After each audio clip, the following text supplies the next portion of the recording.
Eu quero começar falando esta manhã que a principal razão porque muitas pessoas dentro e fora da igreja não têm orações respondidas, eu digo que não é só isso, mas uma das grandes razões que a pessoa não tem as suas orações respondidas está ligada ao fato, que fato? De que não desenvolvem ou desenvolveram um relacionamento pessoal e verdadeiro com Jesus Cristo. A igreja tem crescido muito como um oceano, mas na profundidade de uma piscina. Eu sou de um tempo em que as igrejas zelavam muito pela palavra de Deus. Hoje, a palavra de Deus está muito humanizada. Uma palavra que muitas vezes está sendo até distorcida no aspecto material. Dá a impressão que Deus é um Papai Noel, que tem presente para dar para todo mundo. E essa relação com Deus, de conseguir bênção, de adquirir coisas, ela está tão dentro da igreja que a relação de Deus passa a ser uma relação de interesse do que Deus pode me dar. Quando nós olhamos para a palavra de Deus, o tipo de relação que Deus quer ter conosco não é essa. É uma relação de intimidade com Ele, na qual Ele fala conosco e nós falamos com Ele, que Ele nos guia, nos orienta e nos separa de uma vida pecaminosa. Aliás, algumas igrejas nem falam mais em pecado, porque eu tenho a impressão que todas as igrejas já estão tão santas que não há mais pecado. E quando alguém começa a falar sobre isso, ele fica meio demodê, né? Meio fora de moda, porque isso não é atrativo de ninguém, e nem estamos aqui para ficar acusando ninguém de pecado, não é isso. Mas o cristão tem que estar em mente que se ele não entra num processo de transformação, de mudança, ele dificilmente vai ser aquilo ou alcançar aquilo que Deus determinou e escreveu todos os dias da sua vida. A Bíblia diz que Deus já definiu no coração dele as coisas que tem para nós. Quantos creem nisso? Diga amém. Mas você percebe que essas coisas não acontecem automaticamente. E por que elas não acontecem automaticamente? Porque Deus elaborou um plano de conquista. Diga conquista. Diga um caminho de conquista. Muita gente sabe disso, mas não faz esse caminho de conquista, não começa a caminhar nesse caminho, e muito menos alinha as suas conquistas com os valores de Deus. Porque os nossos valores são valores eternos. Então eu quero conquistar coisas que nada tem a ver, ou que nada soma à vida espiritual. Quando eu penso que uma pessoa deva procurar uma profissão, a primeira pergunta que ela tem que fazer, diz assim, eu gosto disso, mas essa minha profissão que eu estou procurando, se alinha em algum momento com os valores de Deus? Ou eu apenas quero ser um profissional por ser um profissional? Independente da profissão que você tenha, preste bem atenção, o que você deseja na sua vida, você precisa alinhar essa profissão com os valores da palavra de Deus. Por exemplo, um contador tem que ser um contador honesto. Um advogado tem que buscar as coisas que a lei permite buscar. Me perguntaram essa semana assim, quando o senhor advogou, o senhor mentia? Não, nunca precisei mentir.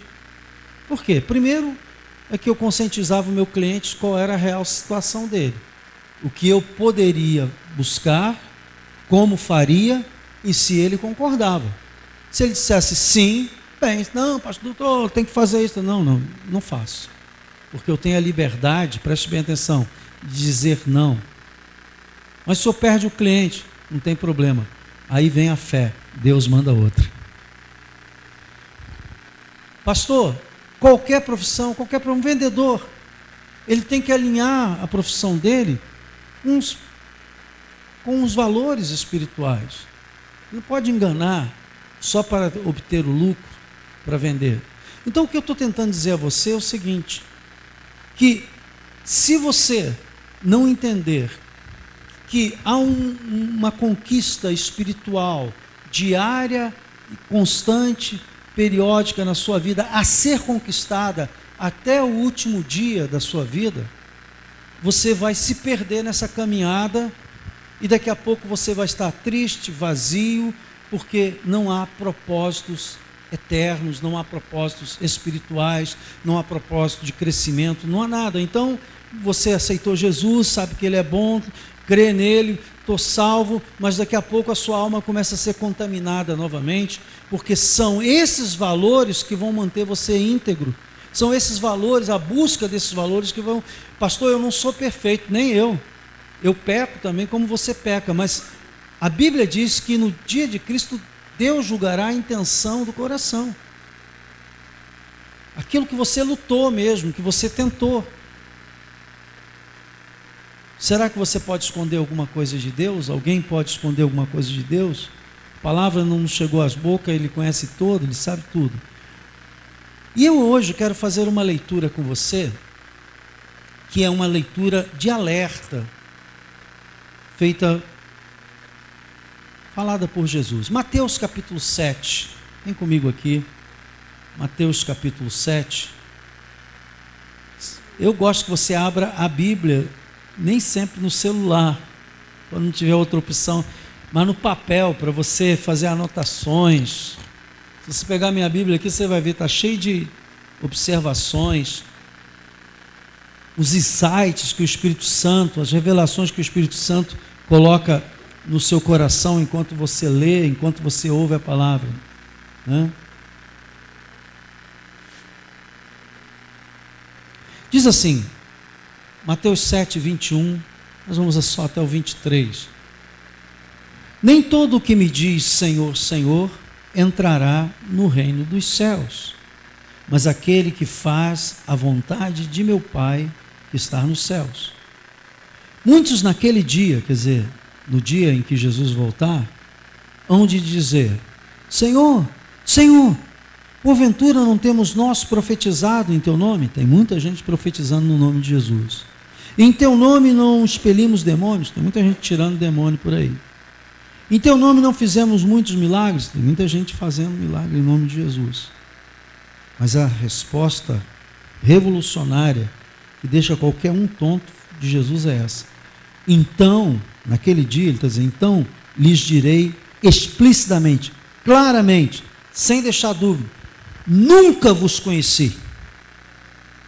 E completa dizendo, apartai-vos de mim, os que praticais a iniquidade. Essa é uma das passagens mais aterrorizantes da Bíblia, falada por Jesus. Esta passagem, ela nos remete a ter um santo temor no coração, de que não basta apenas falar de Jesus, ler sobre Jesus, estudar sobre Jesus. É preciso que você tenha vida de intimidade com Jesus. E isso é feito por meio da oração. Dá para entender isso? Diga amém. Por isso é que eu digo, muitas pessoas creem em Jesus, falam de Jesus, profetiza em nome de Jesus, faz tudo em nome de Jesus, mas não tem comunhão com Ele. Ele está dizendo o seguinte, que se você não desenvolver uma vida de comunhão com Ele, Ele não vai te conhecer. Você já viveu uma situação assim? Você está num lugar, e eu como pastor passo muito por esse aperto. A pessoa vem e fala assim, pastor, como é que está o senhor? Aí meu coração acelera, porque eu já pastorei várias igrejas, então, aí eu começo a pensar assim, meu Deus, de onde? E o pior, né? O tempo passa, eu tenho ovelhas de 30 anos atrás, irmãos. Então, outro dia eu estou passando ali no shopping, veio uma moça trabalhar ali no Boticário, que eu batizei ela quando ela tinha 16 anos. 16 anos. Há 30 anos atrás, eu já somei mais ou menos a idade dela, 46. Nem me lembrava do rosto dela, né? Ela veio, ela começou, o senhor lembra de mim, não sei o que, o Espírito Santo. Eu orando, oh, meu Deus do céu, ali. Eu não a conhecia, não a conhecia. E por que eu não a conheci? Porque eu a conheci num período e depois ela mudou, eu também fui transferido de igreja e aí nos afastamos. E agora ficou difícil de identificar. Preste bem atenção, Jesus está falando sobre isso aqui. Eu não conheço porque você não convive comigo. Não conheço porque você não tem relacionamento comigo. Você não ora. Você fica mandando WhatsApp para mim? Amém. Glória a Deus. Não te conheço. Como é que você vai conhecer uma pessoa com a qual você não convive? É difícil. Aquela moça eu batizei, mas não convivi com ela, então eu não a conhecia. A mesma coisa em relação a Deus. Pastor, mas Deus não sabe de tudo? Ele sabe de tudo. Mas Ele não te conhece. Ele sabe o que vai acontecer com você amanhã, mas Ele não te conhece. Te conhecer significa você ser. O que Jesus disse assim para os discípulos dele? Já não vos chamamos mais de servo, mas vos chamamos de quê? Amigo. Por que ele mudou a classificação? Porque ele viveu 3 anos de intimidade com seus discípulos e ele vivia, comia, acordava e ele tinha comunhão com ele. Então, você tem que fazer uma autoanálise. Porque, preste bem atenção, Jesus está, na verdade, nos ajudando a discernir o caminho para o céu. Quando ele fala isso aqui, não é uma ameaça, mas é uma forma para despertar você para o caminho do céu. Aliás, ele disse, eu sou o caminho, a verdade e a vida. Ele é o caminho para o céu. Então ele quer ter comunhão com você, porque você precisa discernir o caminho para o céu. E o caminho para o céu é Ele, Jesus. A Bíblia diz que se um cego conduzir outro cego, ambos cairão no abismo. Então ele quer te conduzir, mas como é que ele vai se conduzir? Se você não tem tempo para orar, se você não tem tempo para meditar na sua palavra, se você não tem tempo para pedir o Espírito Santo ajuda, se você não tem tempo para ter comunhão com Ele. É muito difícil. A coisa mais importante é a comunhão com Ele. Não é trabalhar para Jesus, não é fazer... Isso tudo tem o seu valor, irmãos. Não desprezo isso, nem jogo na lata do lixo. Mas preste atenção, se você estiver fazendo todas essas coisas e não tiver intimidade com Deus, já foi. Porque Ele quer te conhecer.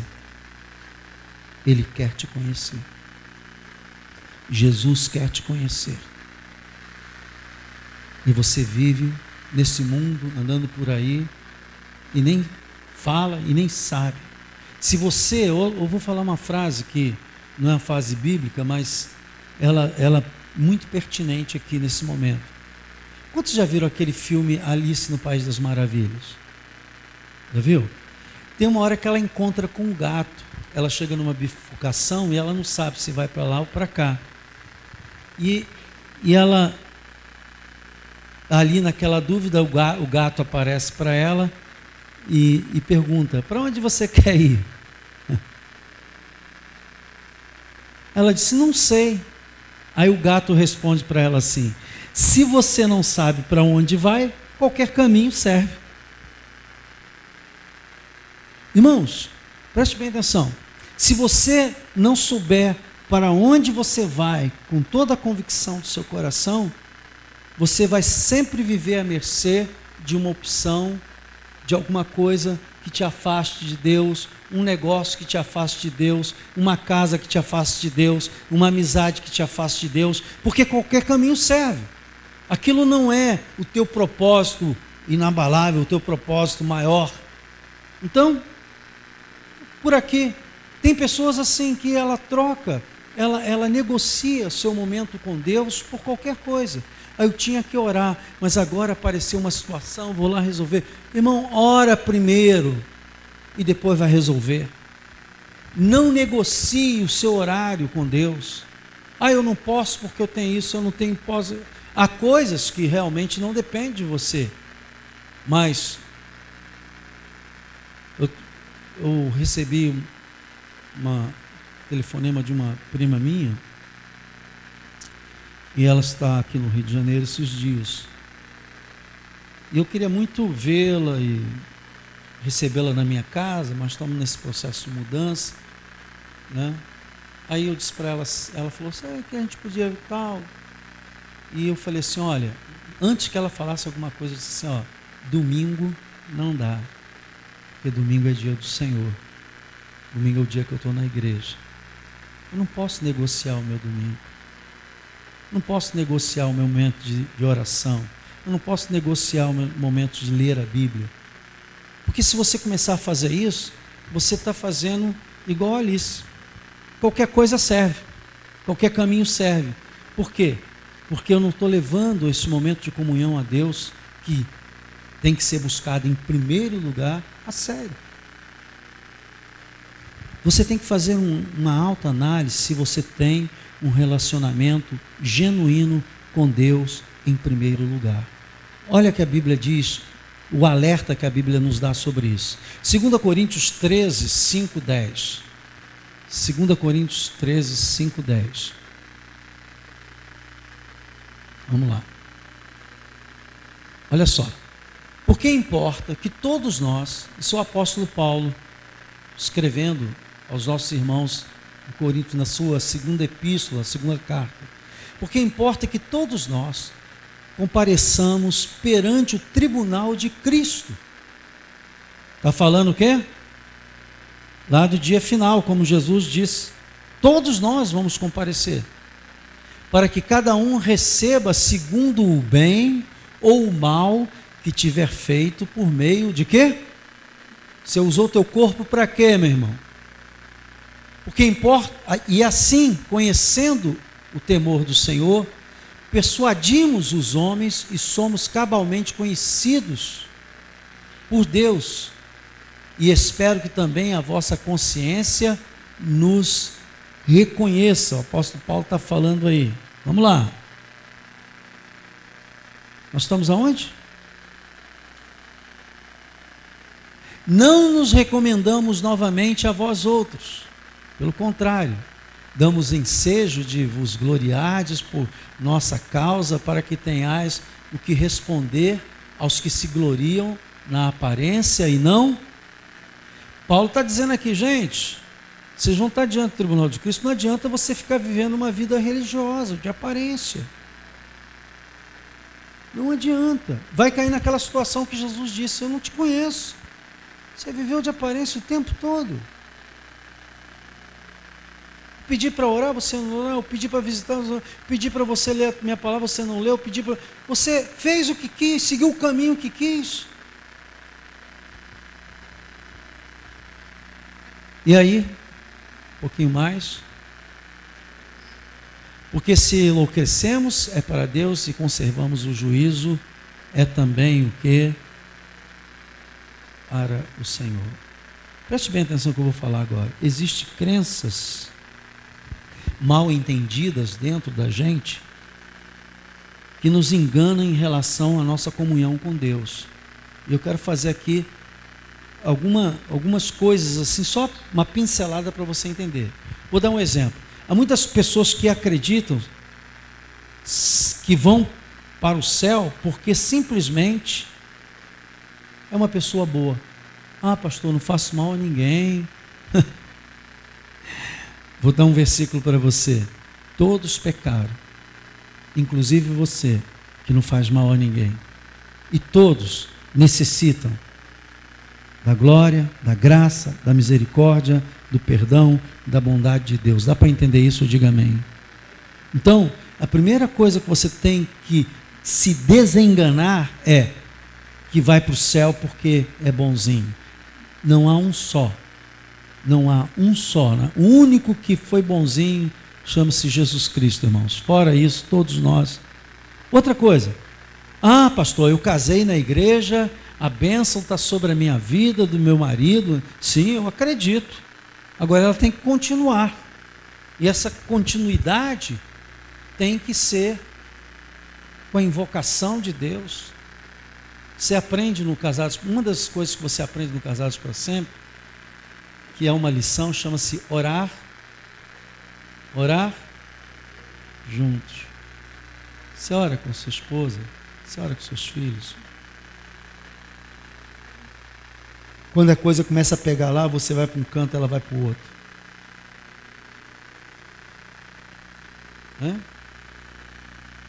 Estamos aqui refletindo só. É uma reflexão minha e sua. Então, porque eu casei na igreja, eu estou salvo, vou para o céu. Ah, pastor, eu fui apresentado na igreja quando criança. Algumas igrejas batizam crianças também. Fui batizado quando criança. Isso não é garantia de ir para o céu. Isso é importante? Tem o seu valor? Tem, mas não é a garantia. A garantia de ir para o céu é por meio de Jesus e da vida que há nele em você. A vida dele em você, você nele e ele em você. É essa comunhão, é essa intimidade, é que é a garantia. Ah, porque eu sou membro da igreja Nova Vida Ágape, tem carteira e tudo aqui. Não adianta que você não vai dar carteirada no céu. As igrejas organizadas são importantes? São. Tem o seu valor? Muito. Porém, elas não levam ao céu. O que leva ao céu é a sua fé em Jesus. Posso ouvir um amém? Irmãos, às vezes, essa questão da igreja é muito sintomática. Preste bem atenção. Eu faço parte da igreja, eu me sinto membro da igreja, eu participo dos eventos da igreja, mas eu não desenvolvo vida de intimidade com Deus. Aí dá a impressão que está tudo bem. Eu quero hoje acordar para você aqui assim, não está tudo bem. As coisas estão indo, mas não estão bem. Por quê? Porque Deus está esperando te conhecer. Jesus está dizendo, estou esperando, cara. Tu não tem horário para mim, tu tem horário para trabalhar, tu tem horário para estudar, tu tem horário para criar filho, tu tem horário para brincar, tu tem horário até para ir para Ibatuba, tudo bem. Para ir para Cabo Frio, para ir para a montanha. Não vai para a Itália, não. Tá lá, está dando dano. Você está rindo porque foi lá para... Como é que é? Esqueci o nome do lugar. Para cursar, pescar. Os pescadores digam amém. Essa turma precisa ser tudo liberta. Eu, inclusive. Preste bem atenção no que eu vou falar para você. Porque faz parte do trabalho social voluntário da igreja, eu vou para o céu. Irmãos, é muito importante o trabalho voluntário, social da igreja. Mas você não vai para o céu por causa disso, não. Pela graça, mediante, isso não vem de vós. É dom de Deus. Põe isso no seu coração. Agora, essa graça foi derramada para você viver na carne? A Bíblia diz que aqueles que vivem na carne não agradam a Deus. Essa graça foi derramada para quê? Para você viver uma vida vitoriosa, mas com Jesus, com intimidade. Eu tenho Jesus dentro de mim, sim, mas Ele quer participar das suas vitórias, das suas alegrias, das suas lutas, dos seus desafios. Ele quer estar com você. Estas coisas são dignas de elogios, tudo isso que eu falei aqui, mas nada disso pode levá-lo ao céu.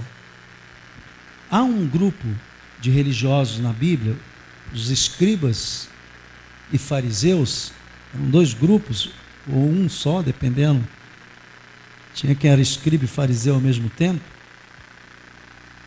também fazia coisas religiosas, mas não conheciam a Deus. Eles faziam coisas religiosas da igreja da época, que era a sinagoga, eles faziam coisas religiosas, mas não conheciam a Deus. Olha o que Jesus fala a respeito dessa turma. Mateus 23, 13. Eu quero ler esse texto para você entender que a sua vida com Deus é um pouco mais profunda que uma piscina. Você tem que começar a mergulhar num oceano de conhecimento. Olha só, Jesus falando: ai de vós, escribas e fariseus. E Jesus chama ele de hipócritas, porque fechais o reino dos céus diante dos homens. Por que eles fechavam? Porque eles ficavam ensinando sistema religioso, em vez de ensinar o espírito da palavra de Deus, ensinava uma série de costumes, de hábitos. Porque fechais o reino dos céus diante dos homens, pois vós fechais o reino dos céus diante dos homens, pois vós não entrais, nem deixais entrar os que estão entrando. Continuando. Ai de vós, escribas e fariseus, hipócritas, porque devorai as casas das viúvas, e para justificar, fazei longas orações, por isso sofrereis juízo muito mais severo. O camarada ia para a casa da viúva, não era bem para orar não, era para tascar a viúva mesmo. O texto está falando sobre isso. Fazia uma aparência religiosa para fazer algo bem carnal. Ai de vós, escribas e fariseus, hipócritas, porque rodeais o mar e a terra para fazer um prosélito. Sabe o que é um prosélito? É aquela pessoa que segue religiosamente uma doutrina e fica quase que cega, sem perceber ou sem buscar saber se aquilo é realmente certo. Eu poderia dizer que é um fanático, ok? Então, ai de vós, escribas e fariseus, hipócritas, porque rodeais do mar e a terra para fazer uma pessoa desse tipo, um fanático, e uma vez feito, tornais filhos do inferno, 2 vezes mais do que vós, porque a pessoa fica pior ainda. Ai de vós, guias de cegos, que dizeis: quem jurar pelo santuário, isso é nada, mas se alguém jurar pelo ouro do santuário, fica obrigado pelo que jurou. Insensatos e cegos, pois qual é maior, o ouro ou o santuário que santifica? Se você ler esse texto aqui, vai até o versículo 33, vale a pena você lê-lo todo e entender o que Jesus está falando. Um verdadeiro relacionamento com Deus começa, irmãos, com arrependimento. Eu aqui pela manhã tenho ensinado muitas vezes dizendo assim: gente, quando você começar a orar, a primeira coisa que você tem que fazer é agradecer a Deus e a seguida pedir perdão, invocar o sangue de Jesus sobre a sua vida para que você seja perdoado, porque se não for por meio de Jesus, do seu sacrifício na cruz, você não consegue nem falar com Deus. Então, o verdadeiro relacionamento com Deus começa com arrependimento e fé, com o entendimento do que é o sacrifício de Jesus. Muita gente não sabe nem o que vale. Se alguém perguntar para você assim: por que Jesus morreu na cruz? Ah, porque os sacerdotes queriam matá-lo. Não, irmãos. Sacerdotes matá-lo foi apenas o meio pelo qual Jesus tinha que morrer na cruz mesmo. E ele iria morrer na cruz porque ele precisava fazer o sacrifício eterno pela raça humana, por todos aqueles que crerem, porque ele está reparando o erro. Então, eu vou dizer uma coisa aqui para você muito interessante. A cruz significa resgate e nova aliança. Deus está resgatando o homem perdido, que se perdeu, como a Alice perdeu-se no caminho de pecados. O homem se perdeu e Jesus veio fazer a aliança para resgatar. O que é um resgate? O homem pecou, caiu nos seus pecados, passou a viver do jeito que quer, da maneira que quer, fazendo o que quer, e se perdeu nessa história toda. E a Bíblia diz que o preço do pecado é a morte. A consequência do pecado de Adão foi que o homem que foi projetado para viver eternamente passou a morte. E sabe o que acontece? Toda vez que você peca, a sensação é de que você perdeu um pouquinho de Deus dentro de você. Quantos têm essa sensação? Quando peca, tem a sensação de perder um pouco de Deus dentro de você. Isso é verdade. Então, Jesus veio fazer isso, ele veio resgatar. Você sabe o que é um resgate? Vou falar uma coisa que você vai entender muito bem. Você, quando está duro, que tem uma joia, vai lá na Caixa Econômica Federal e penhora aquela joia. E aquela joia fica retida, é guardada dentro de um saquinho lá e tal, botada no cofre, eles descontam lá as despesas e te emprestam o dinheiro. Você vai e tem uma data para resgatar aquilo. Quando chega naquela data, você vai lá, devolve aquele dinheiro para a Caixa Econômica, com juros quase significantes, e pega a sua joia de volta. Você resgatou. O que Jesus fez? Ele resgatou o homem perdido. O homem estava perdido e ele resgatou. E não só resgatou o homem, fez com ele uma nova e eterna aliança, a qual nós vamos celebrar daqui a pouquinho. É essa aliança que nós estamos celebrando. Portanto, você tem que ter certeza sobre o teu destino final. Qual é o teu destino final? Você está indo para onde? Está indo para onde? Olha, a eternidade vai vir. Tem gente que não acredita. Não, pastor, morreu, acabou. A Bíblia diz que não. Que há uma eternidade. A eternidade é para sempre e precisamos ter certeza sobre o nosso destino. Porque se você não tiver certeza sobre o seu destino, você vai caminhar em círculo. Muitas vezes tem pessoas caminhando sem propósito, sem missão. A minha primeira missão de vida é ir para o céu. Dá para entender isso? Diga amém. Tem outras missões de vida, mas a primeira é essa, e essa é a âncora. Como ter certeza, pastor, da salvação? Vou dizer para você, crendo que Deus é o seu Pai celeste. Evangelho de João 1,12. A Bíblia diz que aqueles que creram, deu-lhes o poder de serem chamados ou de serem feitos filhos de Deus. Ah, pastor, nem todo mundo é filho de Deus? Não. É preciso que creia nesse sacrifício da cruz. Por isso que há muitos milhões de pessoas que vão para o inferno, cujo evangelho ainda não alcançou. Países e nações inteiras que nunca ouviu falar de Jesus. Nos países islâmicos, irmãos, eles nem sabem quem é Jesus. Porque lá não tem televisão aberta, lá não tem comunicação, a internet é controlada, nada, eles não têm acesso a nada. É muito estranho que o muçulmano diz assim, quem é Jesus? Nunca ouvi falar, quem é? Nem conhece. Mas a todos quantos receberam, deu-lhes o poder de serem feitos. Quer dizer, filho de Deus é feito através de quê? A saber, os que creem no seu nome. Pegou isso aí? Essa certeza você tem que ter no seu coração. A outra certeza que você tem que ter, que você é filho amado. Efésios 1, 5, 6. Prepara, Moisés, porque você vai ter que demonstrar a sua destreza toda aí. Efésios 1, 5. Nos predestinou para Ele. Que coisa linda, hein? Para a adoção de filhos, por meio de Jesus Cristo, segundo o beneplácito de sua vontade. Versículo 6. Para louvor da glória da sua graça, que Ele nos concedeu gratuitamente no amado, quer dizer, em Jesus. Então, você é filho amado. Você tem que ter essa certeza. Você não é qualquer um. Você é um filho amado. Será que você pode fechar os olhos e ter a certeza de dizer assim, eu sou filho de Deus, eu fui feito filho de Deus no dia que eu entreguei minha vida a Cristo. E eu sei que Ele me ama. Você entregou a sua vida a Jesus algum dia? Ou você acha que o fato de você ter uma religião, você é salvo? Tem crentes que acreditam que existe herança espiritual. Irmãos, Deus não tem netos, Deus só tem filhos.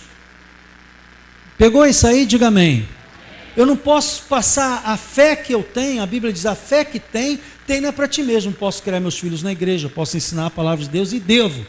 E tudo isso vai criar um ambiente de fé para ele crer, diga glória a Deus. Mas eu não posso transmitir a minha fé para eles, porque a salvação é pessoal, individual. Eu não posso salvar meus pais, eu não posso salvar meus filhos, eu não posso salvar meus irmãos. Eu posso pregar, eu posso orar, eu posso pedir a Deus, eu posso. Agora, há um momento que é Ele Deus.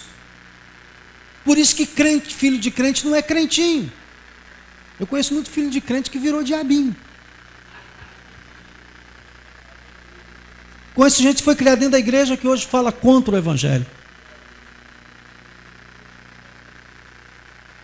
Outra coisa que você tem que crer, que você tem o Espírito Santo dentro de você. Efésios 1, 13 e 4.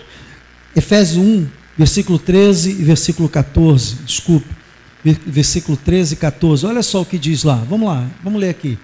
Em que também vós, depois que ouviste a palavra da verdade, o evangelho da vossa salvação, tendo nele também crido, fostes selados, meu Deus, com o Santo Espírito da promessa.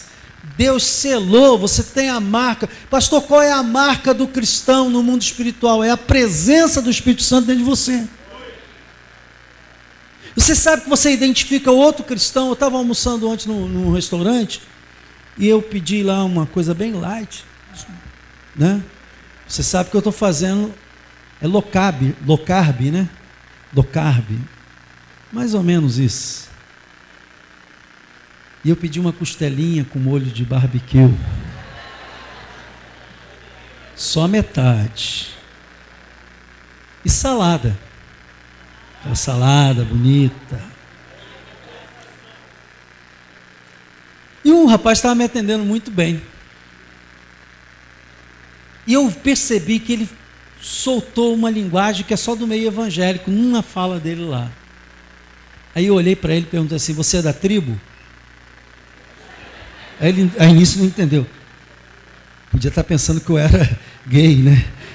Que hoje, quando fala que é da tribo, o cara pensa logo que é. Né? Aí ele olhou sério para mim e falei assim: da tribo do leão de Judá? Não, sou sim, glória a Deus! Preste atenção. Quando você tem o Espírito Santo e a outra pessoa tem também, há uma identificação. A Bíblia diz que o nosso espírito testifica com o espírito dela que somos filhos de Deus. Diga glória a Deus. Então o Espírito Santo, ele é a marca de Deus. E quando você tem essa certeza de salvação, você sabe que o Espírito Santo está dentro de você. É por isso que eu gosto de cantar aquela música que eu de vez em quando canto, de vez em quando sempre, né? Aquela música que fala: Santo Espírito, eu também vou te adorar, custe o que custar, quero estar bem junto a ti. Sabe o que eu começo a sentir? Digno és de receber louvor, digno és do meu amor ajudador, vida em meu ser. Olha que frase linda. Dono do querer, consagrado a ti eu sou. Haja o que houver, eu não vou te entristecer. É verdade? Na minha vida, precioso és, meu grande amigo, doce comunhão.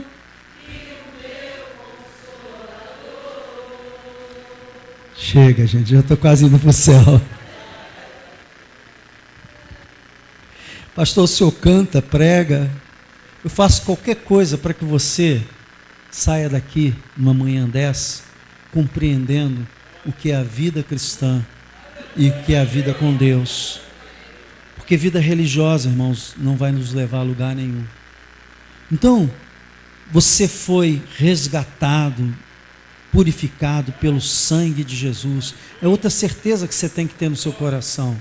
Irmãos, isso é tão sério no meu coração, que quando eu começo a orar, logo a seguir que eu agradeço a Deus, até pelas coisas que eu não entendo, eu agradeço. Pastor Cláudio teve o carro dele roubado, né? Foi rendido, mão armada, para variar aqui na Vila da Penha, e levaram o carro dele. Eu falei: pastor, agradeça a Deus. Agradecer por quê? Eu aprendi que em tudo dai graça. E uma coisa que você não entende no primeiro momento, depois você vai entender que aquilo foi para o teu bem e não para o teu mal. Então, isso acontece. Então, aqui em Efésios 1:7, você tem que ter essa certeza que foi purificado pelo sangue de Jesus, no qual temos a redenção pelo seu sangue, a remissão dos pecados, segundo a riqueza da sua graça. Aleluia. E por fim, você tem que ter essa certeza de Deus em você, crendo que você tem acesso e liberdade para se aproximar de Deus por meio da oração. Aí em Efésios mesmo 3:12, é isso que eu quero ficar com você. Você está perdendo a grande oportunidade da intimidade com Deus por meio da oração. Os irmãos que têm vindo orar, eles têm percebido que é uma coisa gostosa, porque já dizia uma canção muito antiga, do tempo que eu era criancinha, né? A presença de Jesus enche o coração de luz. Muito preciosa fica, cada vez mais rica, nossa vida com Jesus. Você vai começando a ter um prazer. Aquilo que começa de uma forma formal, quase que religiosa, ou até mesmo religiosa, daqui a pouco você penetra no santo dos santos e começa a ter comunhão com Ele. O problema depois é para sair, dizer assim, puxa, está tão bom aqui, tinha que fazer isso, fazer aquilo, e você começa a inverter. O prazer de Deus começa a ser maior que o prazer das coisas materiais, pelo qual temos ousadia e acesso com confiança mediante a fé nele. Irmãos, nós vamos participar da mesa do Senhor nesse exato momento. Mas antes, porém, eu queria que você, diante dessa palavra ministrada, refletisse como é que está a sua vida espiritual. Vou pedir que feche os seus olhos. Os irmãos que vão ajudar aqui, o pessoal do louvor, venham. Mas eu queria que você fechasse os olhos num minuto e pensasse assim: como é que está a minha relação com Jesus? Eu tenho conhecido Jesus na intimidade com Ele? Ou eu só tenho conhecido Jesus na letra da sua palavra, na história que a palavra conta? Mas eu tenho experimentado essa vivência, essa presença dEle. Isso é muito importante você pensar agora,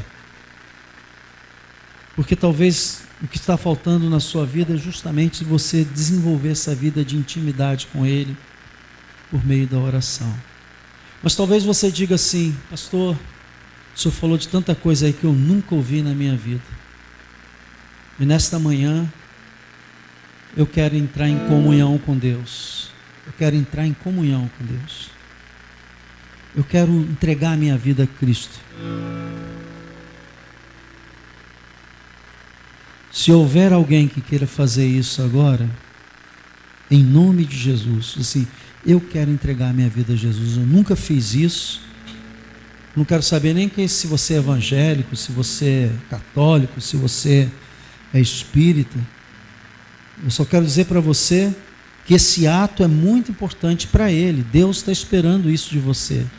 E talvez esteja esperando isso já há muito tempo. Você quer entregar sua vida a Jesus? Onde você está aí?